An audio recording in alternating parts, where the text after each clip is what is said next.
G'day guys, welcome back to my channel. My name is Wildkard. Super Rugby Round 1, Queensland Reds versus the Hurricanes in North Queensland. So maybe the Queenslanders thought putting the Kiwis in the heat would help them win the match. But no. Both teams seems to be affected by the heat to some extent. It was pretty sweaty out there, so a lot of slippery, loose balls going around. And both teams looked really gassed out, quite frankly. Especially in the second half. But the Reds probably looked more gassed than the Hurricanes, to be really frank. And it was kind of like even at halftime. Like, I wouldn't say evenly good. Both teams were evenly sloppy for the first half of the game. But in the second half, the Hurricanes really tied it up a bit. And the Reds, just fell apart. Just absolutely got flogged in the second half. 47 points to 13, the final score. Let's have a look at some of the stuff that I thought was quite impressive this game. So first up, let's talk about the Hurricanes. There were a few, players that kind of surprised me today. So first up, obviously, Jordie Barrett. When is this guy going to go to play in Japan, When is Jordie Barrett going to go play with his brother Bowden in Japan? Because he is just way too good for Super Rugby, He's literally playing, he's wearing the 12 jersey, He's literally playing 10, 12, and 13 all at the same time. Billy Proctor was basically the winger, right? He had a 13 jersey on him, but it was basically so wide, he was basically the winger. And the number 10, who's his name? I don't even know who the number 10 is, because he barely touched the ball, because Jordie Barrett was making all the plays. Morgan, Aiden Morgan, the guy, the young guy.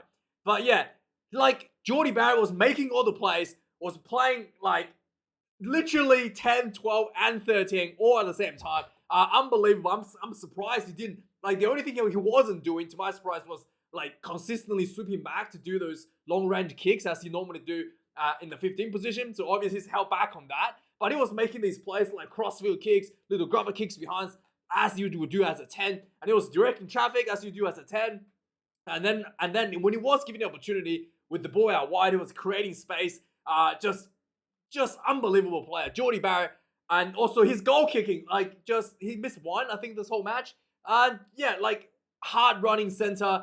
Everything you want in one package.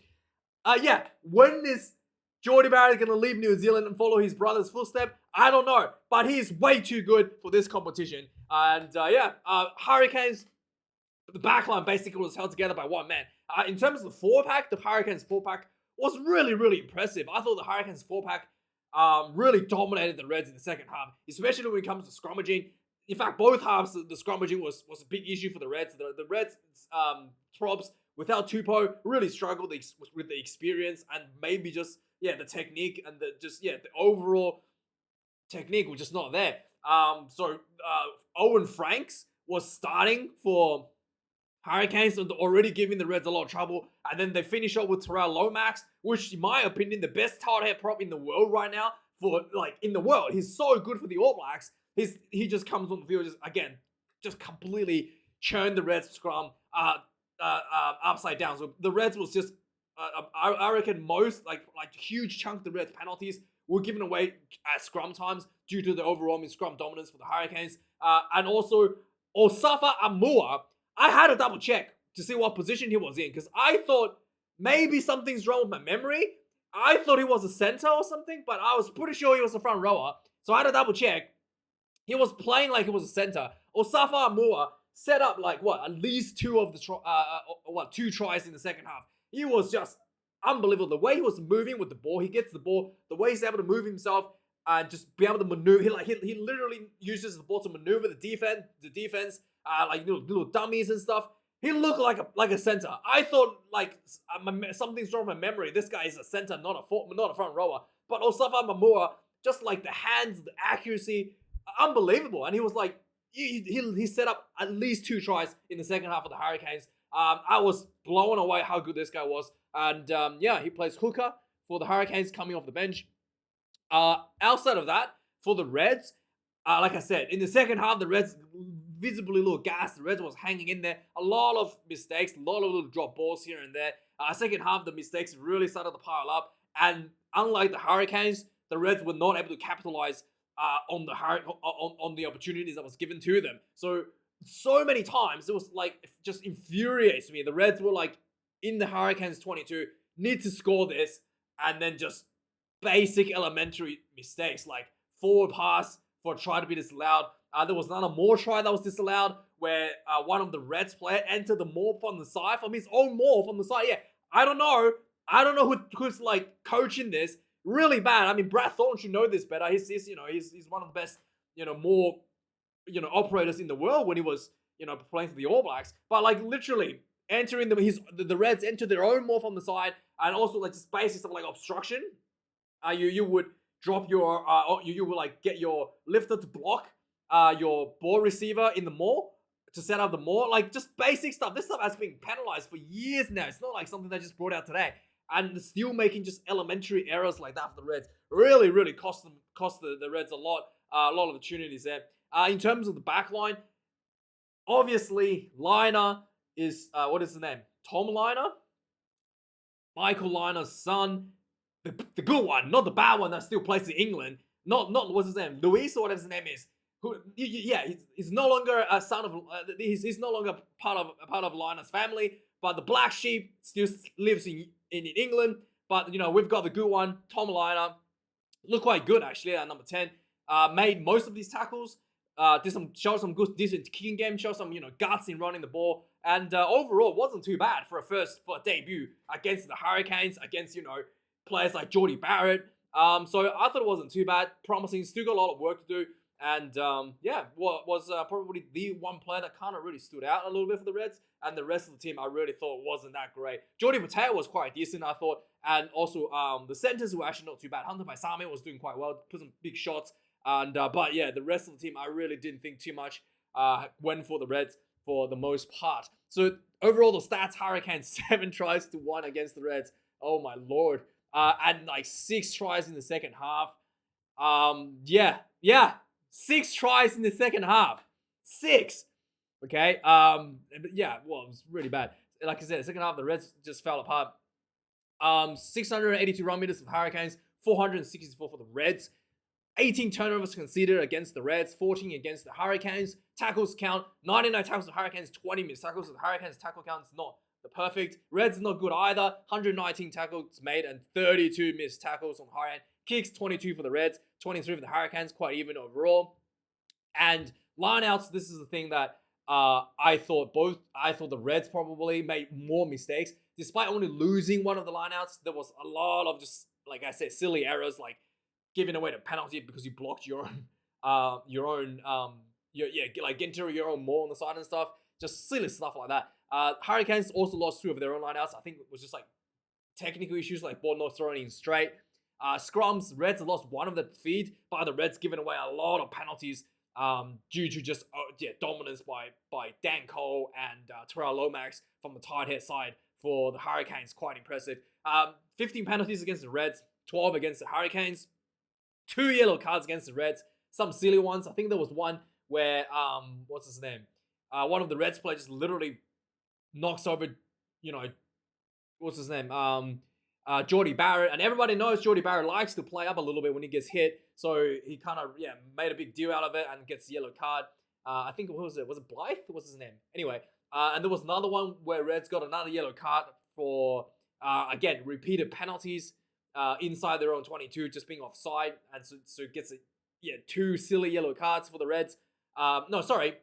Repeated penalties and sacking the more illegally. That was a penalty try and a yellow card. So the Hurricanes give away 1 yellow card. Again, Hurricanes was not, perfect in their own defense and in their own penalty count. And the referee gave a warning.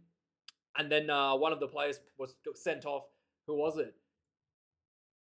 Was sent off due to repeated penalties committed by his team. Karifi was the one that was sent off. And he was like, what? How did I get yellow card for that? Yeah, dude, you got your team giving away way too many yellow cards in the second half. But anyway, so that is the overview. Let's quickly go through some of the interesting stuff in the game that kind of happened. So yeah, the game started quite slow. Both teams kind of like kicking for some goals. Quite evenly poor, not evenly good. Evenly poor for the first probably about 20-30 minutes. A lot of mistakes, a lot of loose ball going around. And then there was a point at 15 minutes. One of the Reds one of the change his boots. I've never seen this before. I don't know why this is allowed. Like, he's not injured. He's not. There's nothing. There's nothing wrong with his boots. He just didn't like them with the way they fitted or something. So they brought on a new pair of boots for him to put on, and they just like waited for him for like, and he was like struggling to do his bootlaces because obviously some reason he doesn't know how to do bootlaces. Someone else had to come on the field to do the bootlaces for him. But yeah, I don't know why this is allowed. You're talking about speeding the game up. Why are you allowing, and like, not, having like this weird people going down for penalty when people are actually hurt? You should allow them to recover, a couple minutes to recover. But when someone just sitting there changing their boots, they need to just get him off the field, right, and play on. This should not be allowed for someone to just sit there and change their boots for 5 minutes. This was really, really bad. Something that should actually be weeded out of the game. Whereas I'm actually not too bothered if someone's is hurt and getting a treatment, getting a stretch or something on the ground. But this should not be allowed for someone to change the boots in the middle of the game, okay? And have everyone else wait for them. It's just ridiculous, right? Anyway, Owen Frank's already starting to show his dominance early in the game. And he can show Jordie Barrett's being a bit creative as well. Out of the 12 jersey, doing a bit of a kicking around the field. 25 minutes into the game, finally the Reds were able to break through the first try.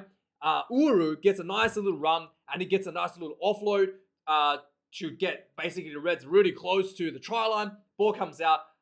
Tom Liner, almost called him Michael Liner. Tom Liner gets the ball, crossfield kick, high ball. Ball kind of like bounced a bit everywhere, loose ball. Nobody was able to catch it. Hunter Pasami gets the ball, crashes towards the try line, gets really close. Patea picks up, goes over for the first try for the Reds. This looked quite good, nicely executed.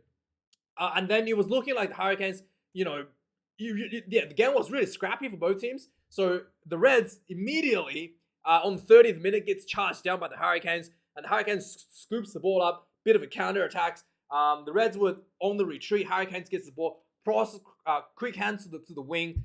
Billy Proctor beats Michael Liner's son, beats Tom Liner, and beats McDermott, goes into sideline for the try. So immediately, Hurricanes pull themselves to level the score. And Ryan Smith, that's the guy, takes out Jordie Barrett just before halftime. After Jordie Barrett kicks the ball away, gets a yellow card. And then second half starts.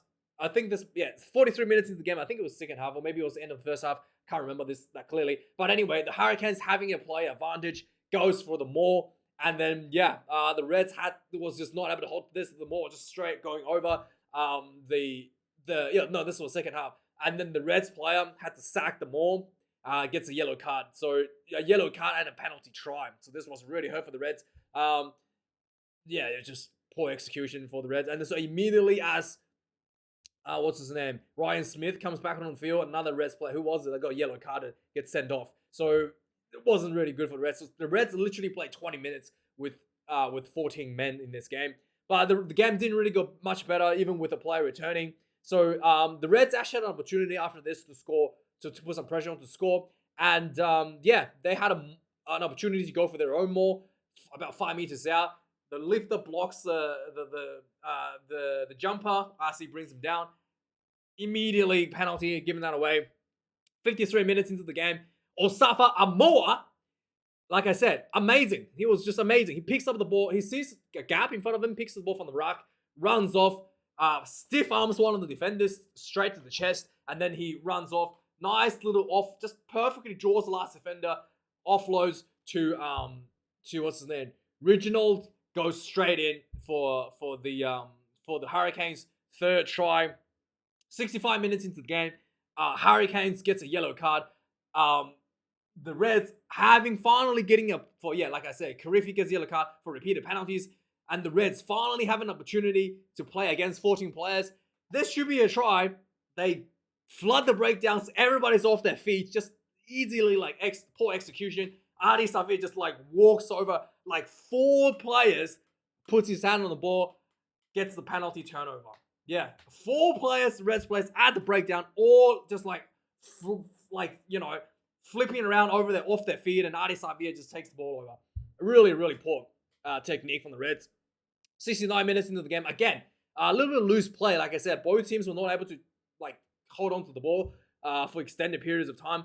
the Hurricanes was able to scoop up a little loose play, just spread the ball out wide. Again, Jordy Barrett instrumental being able to identify the space, send one of the send his players out wide. I think it was might be who was it? Might be Billy Proctor first, but eventually Booth gets the ball, goes in for the Hurricanes. What is it? 4th try. Finally, no, not finally. So after this try was scored, 2 minutes later, Hurricanes gets another run. Adi Savia once again turns the ball over, and then he spreads the ball. Quick ball goes out wide. Again, Osafa Amor runs down the field like a center, right? He did a little dummy, slipped through a gap, and then whilst he's getting tackled, he was able to perfectly pop this offload to one of his wingers, and then eventually the ball goes to Julian the Bus Savia, goes into the corner for the try, 71 minutes. And finally, on the 79th minute, when the clock is red, the Hurricanes already has a bonus point. Really just, Reds being poor. Reds had an opportunity on the 77th minute, actually. Reds had opportunities to go for their own try, to maybe a consolation try. They had a number of penalties going up against the Hurricanes. Reds had a few opportunities to go for the 5-meter line out. So eventually they go for the final attempt. They went for the 5-meter line out. They set up a maul. The maul looks good. Reds pushing, going in. Try time. Referee came on review. One of the Reds prop enter their own maul from the side. Yes, I don't know how this is even possible. And it was ruled obstruction, no try. And in retaliation, Hurricanes still had a couple minutes. Counter-attacked. Eventually they got to the other end, just pounding the Reds. Terrell Lomax gets the ball. I think it was more or something. Anyway, Lomax eventually gets the ball, runs himself over for the try. 79th minute, 7 tries to 1. Pretty big loss to the Reds. The second half really just completely fell apart for the Reds. 47 points to 13. A lot of work for the Australian sides. Eddie Jones was watching this. I don't know how he felt about this play, but yeah. None of the teams, quite frankly, looked that impressive in the Australian side once again. Anyway, let me know your thoughts about this game if you watched it. Like, comment, and subscribe. I'll see you guys a bit later for the Six Nations review. But have a good one.